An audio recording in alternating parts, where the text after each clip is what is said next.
International happy day की बहुत बहुत शुभकामनाएं। इंटरनेशनल हैप्पीनेस डे अर्थात विश्व प्रसन्नता दिवस, ये खुशी के महत्व को प्रकट करने के लिए ये दिन मनाया जाता है। सबसे पहले शुरुआत 1970 में जो है तिब्बत में हुई थी। तो तिब्बत ने ही जो है यूएनओ में प्रस्ताव रखा 2012 में, तो वो प्रस्ताव मंजूर हो गया। तो 2013 से 20 मार्च को ये मनाना शुरू हो गया। तो अब ये हर साल खुशी के महत्व को प्रकट करने के लिए ये दिवस इंटरनेशनल हैप्पीनेस डे के तौर पर मनाया जाता है।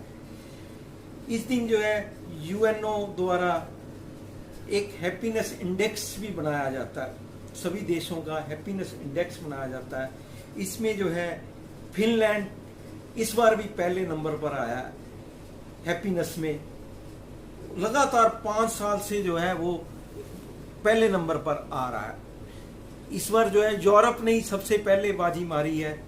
पहले नंबर पर फिनलैंड, दूसरे पे डेनमार्क, तीसरे पे आइसलैंड, चौथे पे स्विट्जरलैंड, 5वें पे नीदरलैंड और हमारे भारत का नंबर 136वां है।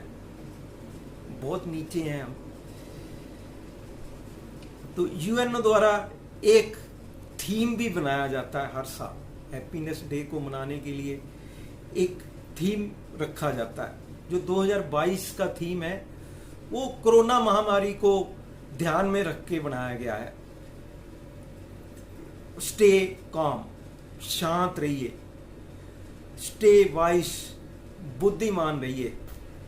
बी काइंड, दयालु रहिए।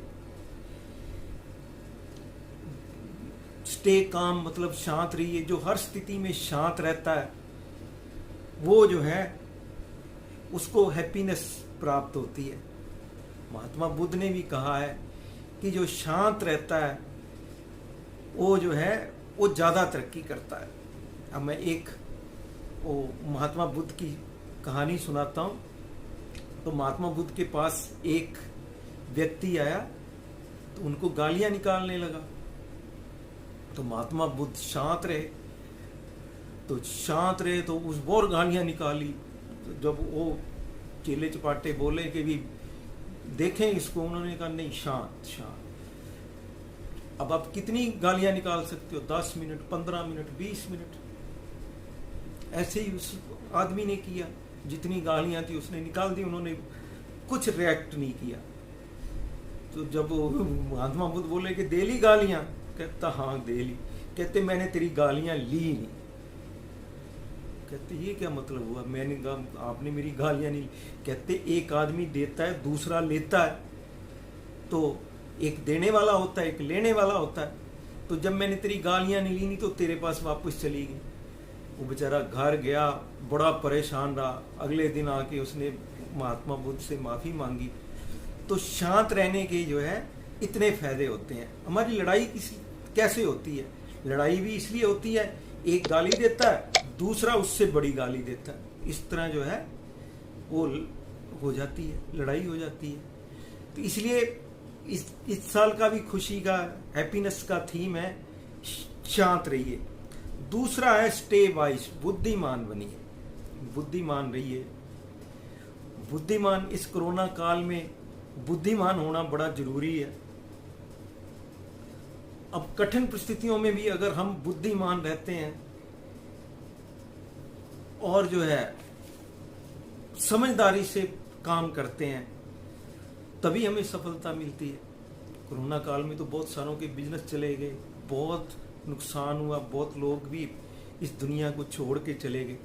अगर हम वो इस महामारी का मुकाबला बुद्धिमानी से नहीं करते तो बहुत और ज़्यादा भी नुकसान होते। तो इसलिए इस बारी इनका थीम है कि बुद्धिमान रहिए।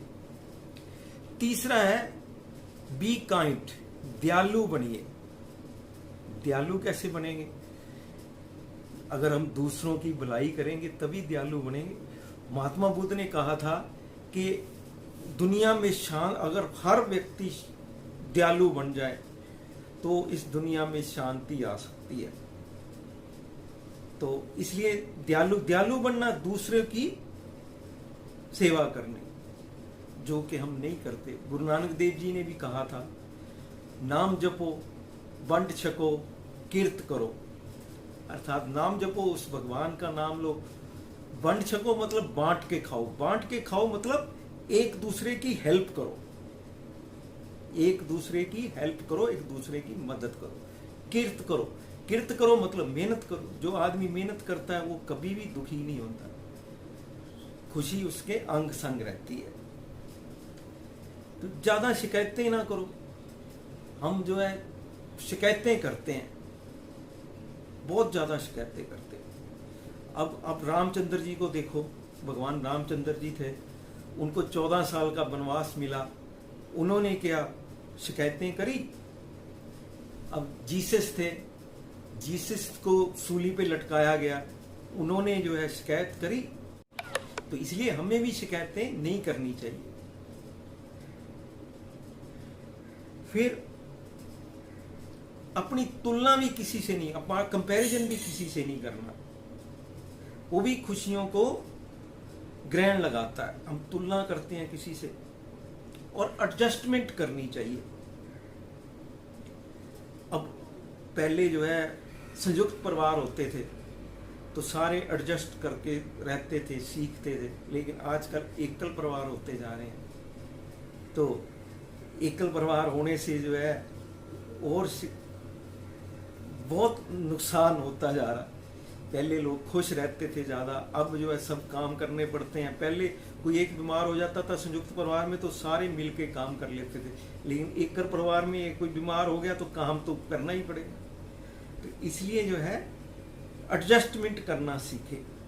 अब एडजस्टमेंट करना भगवान शंकर से सीखिए। देखो उनके गले में सांप होता है, देखा आपने ना? तो मतलब सबको मिलके चलना, सबसे मिलके चलना। तो वो देखो, वो गले में सांप भी लटका के देखा होगा अपने फोटो में कि बैठे हुए हैं। तो वो जो है इस तरह हर बंदे से एडजस्टमेंट करनी है। हम तभी खुशी रह सकते हैं जो अगर हम ये सारी चीजें अपनाएंगे। तो मैं सभी को इस इंटरनेशनल डे हैप्पीनेस की सबको बधाई देता हूँ, और सब मस्त रहें, स्वस्थ रहें और खुश रहें। Thank you very much.